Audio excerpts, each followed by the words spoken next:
Fantastic. So thanks for the invitation. It's been a great series of talks so far, and hopefully some of what I talk about will bring together some of the themes that have emerged already through Stuart's talk, Amy's talk, and Dorothy's talk. Amy made the point that we're not very good at understanding probability, and I think that's the starting point for what we need to be thinking about if we are to improve the quality of the research that we produce. This is a nice quote from Nicholas Taleb, from one of his earlier books, Fooled by Randomness. He's slightly better known for Black Swan. Scientists may be in the business of laughing at their predecessors, but owing to an array of human mental dispositions, few realize that someone will laugh at their beliefs in the disappointingly near future. And this sense that we can be easily fooled because of the various cognitive biases that we bring to our work, because of our enthusiasm to find something, I think is a key feature of what it is to be human, and by extension what it is to be a scientist, because however well trained we are, however much we try to be objective and disinterested and impartial, we're still at the end of the day human, and that can lead us astray if we're not careful. So part of, I think, the reason why psychologists in particular have become interested in reproducibility issues is because many of the issues at heart are issues of human nature. This is an example that I use to demonstrate how easily we can be fooled by randomness. This is a photograph of a geological feature on the surface of Mars, taken by orbiting satellites at 3 different time points. The first image looked a bit like a face, and this was taken by some people to be evidence of intelligent extraterrestrial life because someone must have made it. It looks like a face. The problem is, of course, that that finding didn't replicate. Subsequent photos revealed that, perhaps not surprisingly, it was a trick of the light. But a trick of the light compounded by the fact that we have a tendency to see pattern in noise. We tend to be signal detectors, and further compounded by the fact that we tend to see faces in things. People see Jesus in toast. It's a known phenomenon that humans have a tendency to see faces in inanimate objects when they're not there. So this tendency to see pattern in noise, and this ease by which we can be fooled into thinking that we've seen something that's there that in fact isn't, I think is one of the major problems that drives reproducibility issues, not least because we go into science because we want to discover something, because we care about the subject, because we're excited about what we might discover. And that can make those, that can amplify those cognitive biases. But it's further compounded by the incentive structures that we work within. And so that's the part that I want to focus on for the next part of my talk. We assume that science is self-correcting, and of course, in principle, it is. I think it's important not to be too nihilistic about where we are. We are still making progress. The question is more, are we making progress as effectively, efficiently as we could do? Could we improve the quality of what we do, and therefore the efficiency with which we make genuine, robust discoveries that can advance knowledge and advance human society?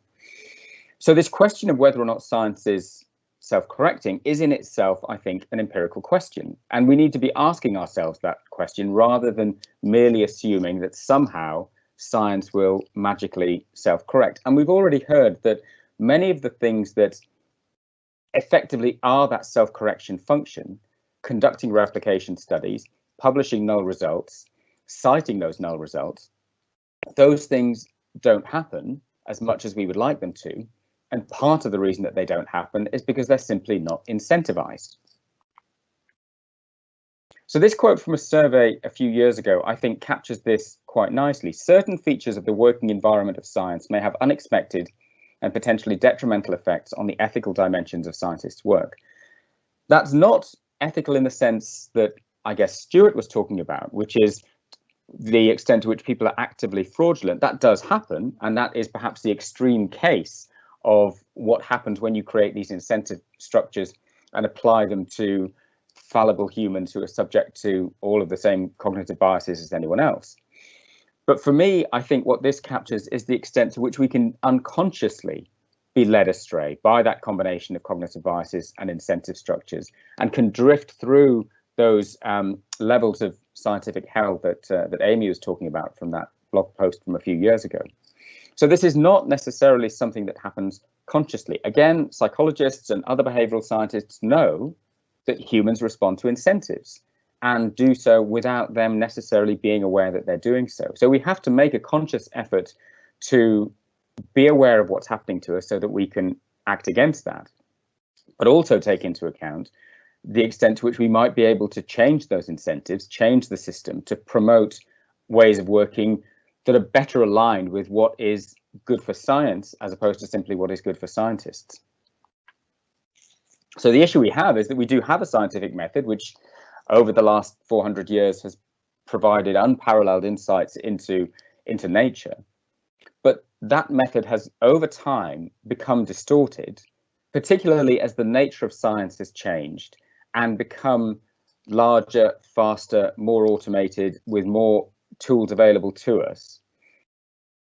So that what we're working within now as a system is very different to perhaps the ideal one that we might want to be working within. So to understand the role of incentives and how we move to a more optimum system, if you like, we need to have a clear sense of where we are now and the factors that shape our behavior.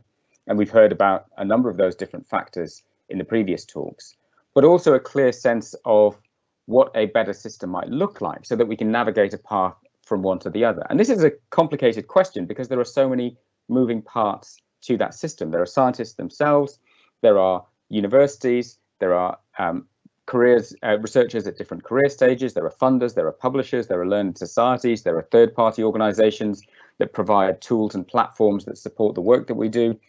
The issues may be similar or different across different disciplines and subdisciplines. So all of that makes for a very complicated problem, but one which we're starting to understand better and better through all of the kind of meta-research activity that's been discussed so far. This is an example of some of the perverse incentives that exist, or at least did exist until recently. Humans respond to financial incentives. That much is relatively uncontroversial. And these were the financial incentives that were offered to the first author of articles published in these different journals across different years for scientists working in Chinese universities.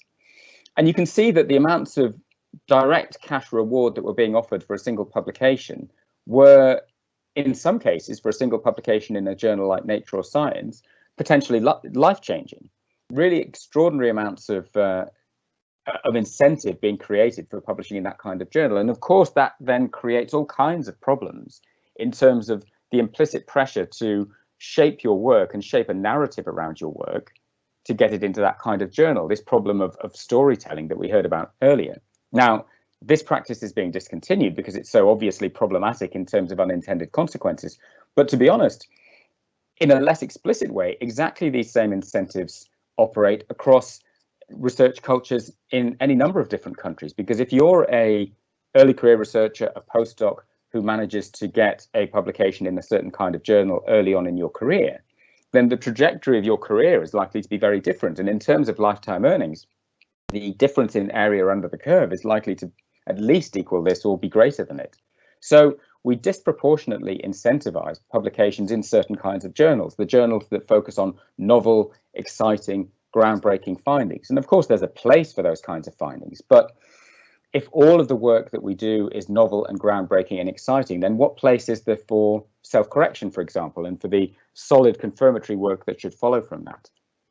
So again, we come back to this question, is science actually self-correcting? Given not so much the motivations of scientists, although they can be problematic, as Stuart was talking about, but more this combination of the cognitive biases that we naturally bring to the world as we navigate it, including our work, and the incentive structures that disproportionately nudge us towards certain kinds of research and away from perhaps the more self-correcting elements of research.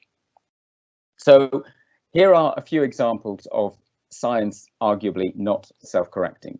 This is a systematic review of 83 articles that were recommending effective interventions. These were trials, a comparison between an intervention and some kind of comparator, typically a placebo. Half of those hadn't been subject to any attempt at replication. So they were making claims about the effectiveness of an intervention based on a single study, which is a pretty weak basis to make that claim.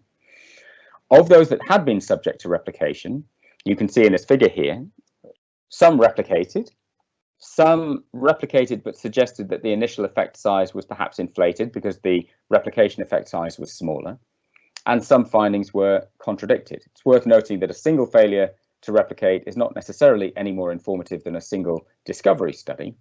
But what was interesting was that the larger the original study, shown on the y-axis, the more likely the replication study was to actually replicate. There was a clear patterning of which category the replication study fell into based on the sample size of the original study. All other things being equal, larger studies are more likely to give the right answer or a more precise result. But are we incentivized to put all of our resources into large authoritative studies, or are we incentivized to slice our resources thinly, run multiple studies, roll the dice multiple times, and therefore be more likely to identify an outlying effect size, which is eye-catching, which might well be wrong, in fact is likely to be wrong, but is likely also to get published in the kind of journal that is interested in those eye-catching findings. Again, what is good for science is not necessarily what is good for scientists in terms of their careers. And we create incentives that to some extent back people into a corner when it comes to being able to admit that they were wrong further down the line. We tell early career researchers that you need to become known for one thing. But what that does is that if you build a career on the back of that one thing and that one thing turns out to be wrong, it becomes very difficult for you to let go of that line of research and do something else. This is a nice study which showed the same data to two groups of people, a heterogeneous meta-analysis, so ambiguous data, and authors who had published significant studies in that field were more likely to interpret those ambiguous data as representing a strong association than were methodologists who had no skin in the game, no personal investment in that literature. So our personal investment in the results that have built our careers can itself be problematic. We need to be better at admitting when we're wrong and perhaps letting go of lines of research that turn out to be unfruitful. We've already heard about citation bias, and this is one of the earlier examples of a citation network analysis that demonstrates just how bad that problem can be. The specific topic is shown here, but to some extent it's not important. It's really just to illustrate how easily a literature can form a bubble. So you have year of publication on the y-axis, you have the initial primary data, which comprised 11 studies, 6 critical and 5 supportive. Those supportive studies were sufficient to give rise to the animal and cell culture literature, which is shown on the right in blue. These are all individual studies, and that literature kicked off from the mid-1990s. And you can see the citations. All of the citations are to the supportive data. There's one citation to one of the critical studies, and that's shown in white because it's a critical citation. It's saying, well, there's this one study, but that was rubbish. So if you're an early career researcher starting out in the mid or late 1990s in the blue literature, in the animal and cell culture literature, you would have the impression from the references in the articles that you're reading that your literature was based on absolutely robust foundations, when in fact the reality is much more equivocal. It's one of the reasons why systematic reviews are a great place to start with a new program of research, because the systematic review methodology is a way of unearthing this otherwise invisible literature, because if no one cites the literature, then it becomes effectively invisible, or at least very difficult to find. And we're not incentivized to publish critical findings, null findings, exactly because we're incentivized by citations. People's H indices, for example, feature in letters of application and in promotions, but they're based on citations. So given that we're busy, why would we invest our time in publishing work that we know is less likely to be cited? The incentives are all wrong. Here's another example of science not self-replicating. These are 8 clinical trials of the same intervention for the same indication. So for thrombolytic agents for the prevention of stroke. And you have year of publication on the x-axis and cumulative citations on the y-axis. The first published trial was positive and suggested a benefit for the intervention over the comparator, which is great news. So people start citing that, and you can see the cumulative citations rocketing up.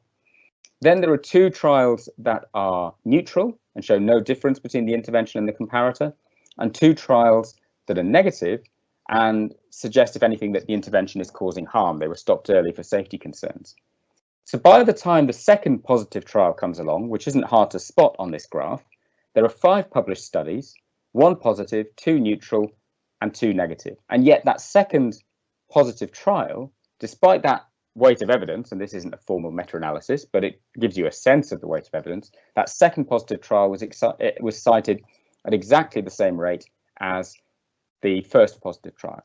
So there's something about our ethos in our community that doesn't like negative results. But how are we going to self-correct if we don't embrace those negative results, if we don't embrace the bad news, if we don't accept that sometimes we'll be wrong? And it's important to know that. Because what we are incentivized to do as scientists is to publish, particularly in certain kinds of journals, publish work that will be cited because of things like H indices and other metrics that we can have a whole separate discussion about, and to obtain grant funding. But what else are we incentivized to do? Well, that's pretty much it. If you can do those two things consistently, then you'll have a pretty garlanded career. But none of that creates an incentive to actually be right, to get the right answer, which ultimately is what we should be about. Now, of course, no one goes into science merely wanting to publish and get grant funding, or very few people. We go into science because we want to find things out. We're interested in our subject, but we're all human, and we know that we need to have a career to be able to do that. And to have a career, we need to do these things.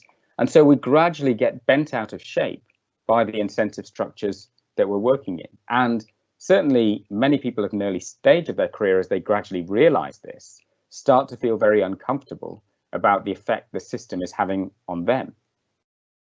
Here's an example of the kind of bubble that can be created that is a result that, for me at least, is clearly false, or at least reporting a highly inflated effect size, but which was part of this literature that sustained for years because there was something intuitively appealing about the results, and they were eye-catching and cute, effectively. So this is the embodied cognition literature, which many of you will be familiar with. The idea that aspects of the world that we live in shape our cognition.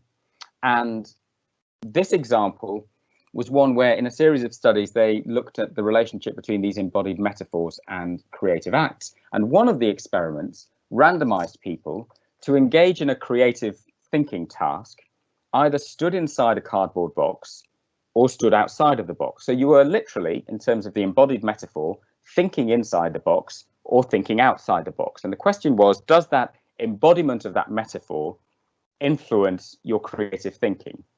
It was the largest sample by the standards of the field, 102 participants. There were three conditions. The control condition was doing it where there was no box anywhere nearby, because obviously the mere presence of a box might swing your creative thinking one way or the other.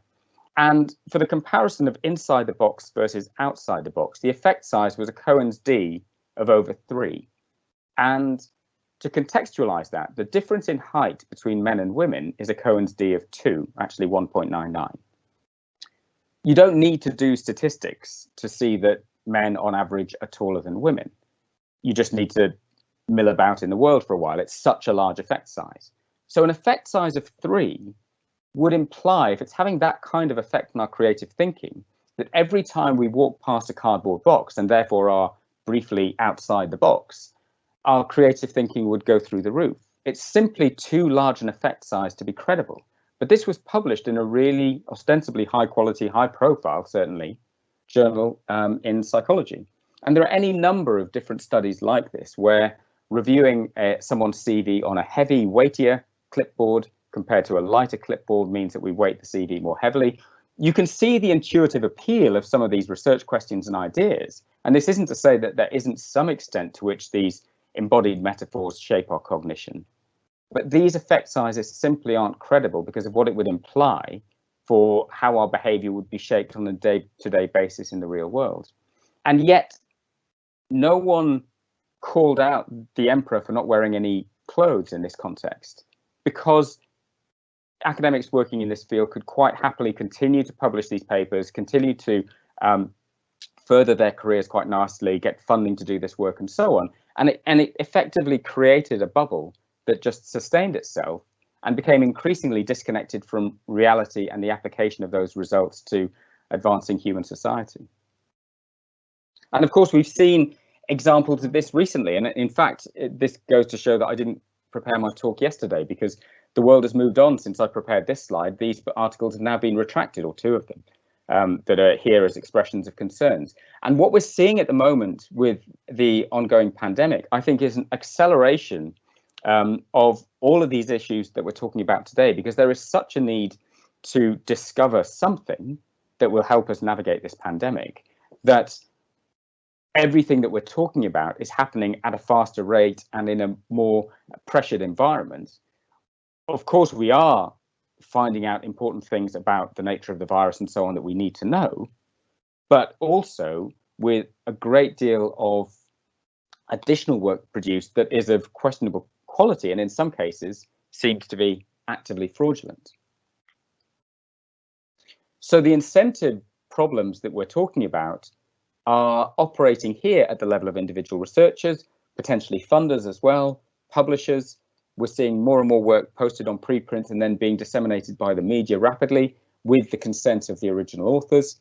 So what this is laying bare is the extent to which we lack adequate quality control processes and adequate correction mechanisms. And we're starting to see, I think, some of the damage that that can do in a context where it really does matter to get the right answer. So the argument that's made in terms of the wider research ecosystem that we work within, which was made by Roby Blumenstein, who's the CEO of a Huntington's disease funder in the US, is that science is a bit like the US automobile industry in the 1970s. In the 1970s, cars would roll off production lines in Detroit at an incredible rate. Someone would check that the car had an engine and four wheels, and that was basically it for quality control at the end of the production pipeline.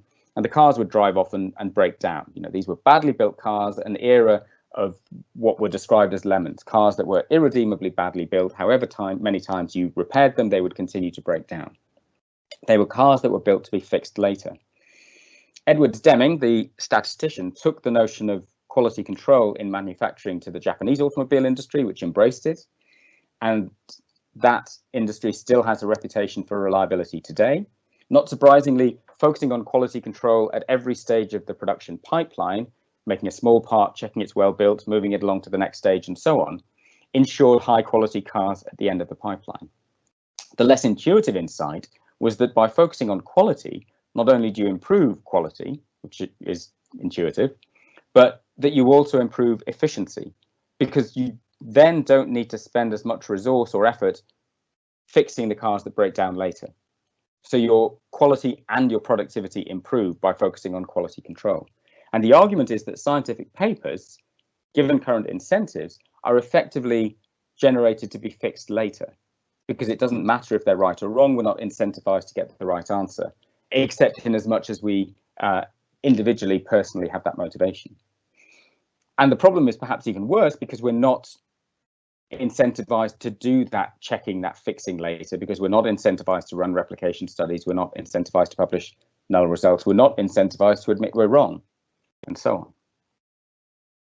So one of the reasons why I'm enthusiastic about open research, and I should say open research rather than open science, because I think it applies across a range of disciplines, is that it serves as an implicit quality control measure. If you know that your data will be made available and could be scrutinized, then the prospect of there being an error in those data or in the analysis code that goes with them is sufficiently terrifying to the average academic that you would check those data and code 4 or 5 times, whereas previously you may have only checked it 2 or 3 times. People make mistakes. In any human endeavor, there will be honest error. What we need are processes to catch that error, and transparency means that there is more scope for checking, and the fact that there is more scope for checking in itself creates an incentive to check everything that much more carefully. And that's been our experience as we've started to share data over the years, that we just check things a little bit more closely and build in processes to ensure that checking. The same is true for pre-registration of study protocols, where we can be fooled ourselves by the data when we see them 2 years after we conceive the study and become excited about them before we realize that actually we're getting excited about a post hoc exploratory analysis, which is fine, but then we need to describe it as such rather than pretend that it was something we planned all along. And we can be fooled ourselves by our enthusiasm if we're not careful. So all of these open research practices, I would argue, serve as a quality control mechanism. And you can see what difference that makes. So this is a plot of clinical trials funded by the National Heart, Lung and Blood Institute in the US. In 2000, they required the pre-registration of primary outcomes on clinicaltrials.gov. You can see that as the little flag with year of publication on the x-axis. The crosses are trials that showed a benefit for the intervention over the comparator. The blue circles are null results. Before 2000, it was possible to take a secondary outcome and promote it to a primary outcome on the basis of a small p-value, and you would have no way of knowing, no way of checking. After 2000, you could check. So there was there was an incentive not to do that because you could be found out. Before 2000, most of the trials are positive, some are null. After 2000, most of the trials are null, a couple are positive, and one for the first time shows harm. What I would argue is that on the left, you have a system where you rely on the trust of individuals, or you rely on individuals to be trustworthy. On the right, you have a system that is inherently trustworthy because it's transparent, or more inherently trustworthy. And of course, the problem is that most of us, in terms of our own personal experience, sit on the right-hand side of this figure. We know what the denominator looks like for our research and how many studies worked out the way we expected or not. But what we see in the published literature is very different, and that can create the impression, falsely, that we're doing something wrong, when in fact it's the literature that's wrong, not ourselves. And so Sam early on mentioned the Manifesto for Reproducible Science that a number of us wrote, many of whom are speaking today, that identified various threats to how we conduct and report research, and various stakeholders that have a role to play in improving the incentives. Most of those are journals, funders, institutions. The one area where researchers themselves have a degree of agency is in working in a transparent and open way. And that's something that we can choose to do ourselves. We can start small, posting a preprint, posting a pre-registration document, and move through, as we did over maybe 5 years, to a model where most of what we do is as transparent as possible, bearing in mind there will always be exceptions to what is appropriate. But then what else we've done, and we'll hear about this later in the day, is establish the UK Reproducibility Network that is intended to bring together all of these different moving parts. Researchers themselves, with local networks of researchers such as the one at King's led by Sam, institutions that formally make a commitment, appoint a senior academic role to oversee research improvement within the university that's independent of the local network, so that both have voices and act as critical friends to each other, and a range of external stakeholders, the funders, the publishers, the learned societies, and the other organizations. This is an example of just a few of them. And that allows us to tackle multiple points within this system because the problem is so interconnected. The issue of incentives extends beyond individuals to the promotion and hiring criteria that we use, the funding criteria that we use, the role of editors within journals and publication policies, and all of that needs to be considered together if we're going to make any progress, which is challenging, but it does feel like we're starting to make our way towards, hopefully, what will be an improved way of doing research that will be more efficient and get us to the right answer more quickly. Wonderful, Marcus. Thank you so much. So questions have been flooding in. So I'll just start with the most voted as done before. Sam Burt says, can you think of an incentive structure that does work well and as intended outside of science if necessary? I guess you've touched on this, but maybe you wanted to expand. I mean, I couldn't give a complete answer to that, partly because, you know, by its nature, that's a question that we as a community need to grapple with and come up with an answer to. And I speak from a very privileged position, and it's just my position. So my views alone probably shouldn't count for that much. But I can give an example of how you can start to create that change. So if, for example, we think that research transparency, let's say data sharing, is something that would on balance be a good thing, you need to create an incentive to do that. One of the ways in which you can create an incentive is by building that into promotion and hiring criteria. So in our group, we've started to include open research as a desirable characteristic in hiring criteria, and we've worked at Bristol with the senior team to incorporate that into our promotion criteria. And the way to convince the university to do that was to make the point that by including open data or data sharing in our promotion criteria, we could sign the concordat on open research data, and by signing the concordat on open research data, we could make something of that in our ref environment statement. So there was an incentive for the university to do that as well. So the solution, I think, is to start to think about how we create better incentives, and incentives that work at multiple levels. So not just for individual researchers, but also for institutions and for funders, and making sure those are aligned. So a big part of what we try to do within UKRN is broker those conversations so that things are aligned, and that the grassroots of researchers at all career stages have a voice in that. The other thing to point out, of course, is that this isn't something where we will come up with a perfect way of doing research and then fix everything and walk away. Because as soon as you create new incentives, behavior will start to shape around those incentives. What we need to have is an ongoing process of self-reflection, so that we think, are we doing the best that we can do? Is there anything that we can do better? Are things that worked 10 years ago still working, or do they need to be brought up to date? So it's an ongoing process. That's the mentality that we need to get into, I think. Wonderful. So the next most highly rated question is, do you think there should be a grant funding scheme focused on reproducibility of results? There have been loads of really interesting ideas around how you might do that. Some funders, I think particularly in the Netherlands and in Germany, have set up schemes to do exactly that, and I think that's valuable. You could require that within an ordinary grant application, if you like, that a certain proportion of the budget needs to be set aside for replication. Other funders have floated more radical suggestions, such as you complete your grant-funded activity and the funder then solicits independent replication from another group to confirm your findings, and then those findings are published together collaboratively. That's quite radical, but I think that's quite an interesting solution. So I think we need to come up with a range of different possible solutions, and then have discussions around, which of those is most acceptable to the community, which is most likely to be endorsed by the funders and the institutions and so on, bearing in mind that there's a need to be pragmatic, and we mustn't let the perfect be the enemy of the good. We need to come up with a solution that will improve on things and be taken up, because if we have a perfect solution that no one uses, then that's not going to make much difference. But an okay solution that lots of people use might move us forward, and then we can maybe revise how we do things again a few years down the line in the spirit of that ethos of continuous improvement. Okay, wonderful. So the next one, again, I think you've touched on this, but I'll ask anyway. So if universities and science are driven as businesses, there are no easy alternatives to this situation. It's more of a comment, but I wonder whether you wanted to sort of respond to that.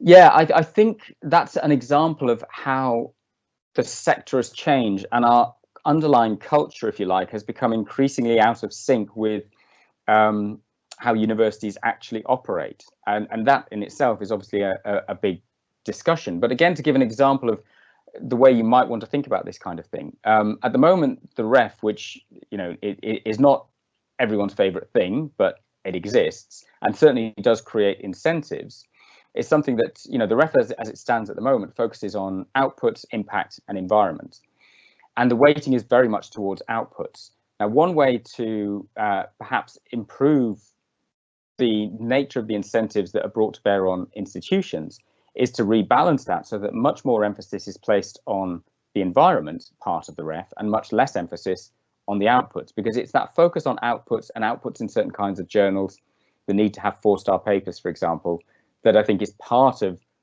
the problem that is created in terms of incentives by things like the ref. But focusing on the environment and the culture of that university could arguably improve the situation in terms of what universities prioritize and what they incentivize. But that in itself illustrates just how interconnected the problem is. So there are no easy answers, but I think identifying where the different points of intervention might be that might have the most impact is the first step. Fantastic. So we have a question that shot up the chart by Fiona Fiddler. It's a bit lengthy, so do bear with me.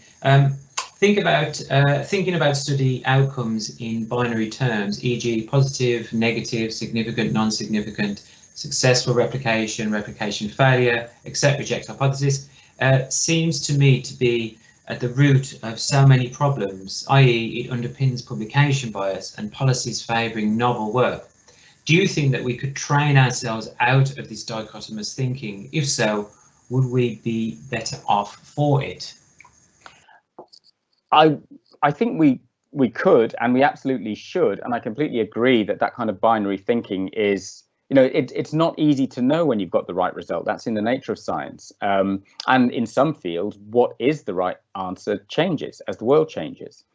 I think part of the problem is that our thinking is constrained by the way in which we work, and the way in which we work is increasingly outdated. So I think it was Amy who was mentioning earlier that we're encouraged to write narratives around our evidence and present and publish those in 3,000 or 5,000 word journal articles that are like mini short stories, and that mode of communication, that we find something and we distill it into a 3,000 word synopsis and we publish it, and then it's a fixed thing that becomes part of the kind of archaeological record of science. That's a really antiquated mode of dissemination, and one that doesn't lend itself to the kind of ever-changing nature of evidence and the evolving nature of evidence. So it forces us into that dichotomous thinking of there's a paper and the paper is either right or it's wrong. Whereas in fact, evidence and knowledge evolves. So maybe we need to think about different ways of curating and disseminating our knowledge and having clusters of knowledge that can evolve, so that you have study protocols, data, analysis code, interpretation, results in one place, but you can add to that. So Alexandra Freeman at Cambridge is developing a novel publishing concept called Octopus, which is one of the initiatives that UKRN is supporting, that is along those lines. It's meant to be more dynamic and agile and not so bound to this sort of 400-year-old model of dissemination.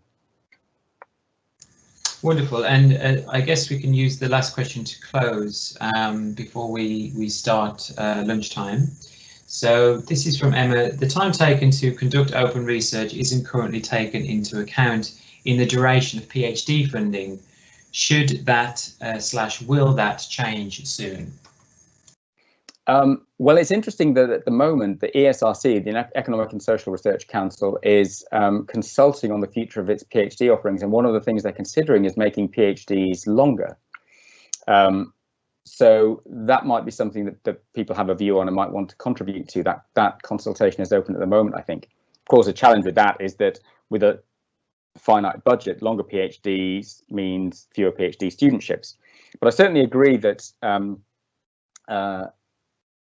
it can be challenging to do all of these open research practices within a 3 or 4 year window.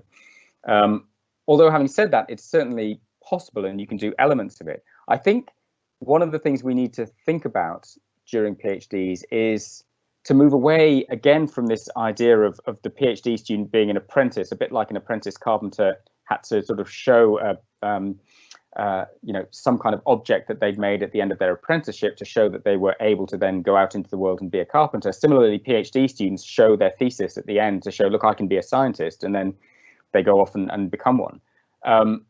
And instead focus more on the kind of core skills that we need that underpin the research that we do, and maybe de-emphasize, for example, publication, and place more emphasis on skills. The challenge there is that if you do that as an individual, then you could be at a disadvantage when it comes to applying for a postdoc, because if you don't have as many publications as the next person in the current system, that could disadvantage you, which is why we need to think about these things together. But actually, one of the things that I'm increasingly seeing is that PhD students and postdocs who have these open research skills, who can bring those to a lab that maybe hasn't yet implemented those ways of working, but knows that they should do because the funders are incentivizing it and it's becoming increasingly mainstream, those skills themselves make you marketable. And one of the things that, the reason we look for publications when we recruit postdocs is that historically the publication has been evidence of being able to get something done. Open research provides you with a far wider range of opportunities to demonstrate that you can complete projects and disseminate the results of those projects. You can post a preprint, you can post a study protocol, you can archive a data set and the code that goes with it. And all of those are tangible products that you can put on your CV that demonstrate your ability to complete work.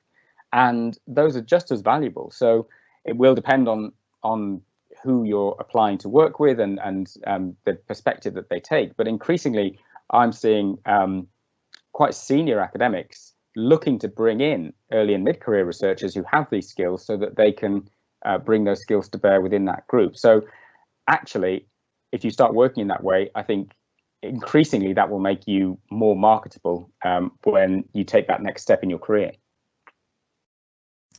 Wonderful. Thank you so much, Marcus. And it's a lovely note to finish on as well. I'm just going to take this opportunity to be cheeky and say thank you. For about 18 months ago, I applied for the Cumberland Lodge reproducibility workshop, and I emailed you sort of nervously wondering whether I would be able to get in. I did get in, and it was through your encouragement that I applied. So thank you again. So I think in no small way this conference is your fault. So thank you so much. Thanks, Sam. Okay, so you can pop off. I will start just sharing.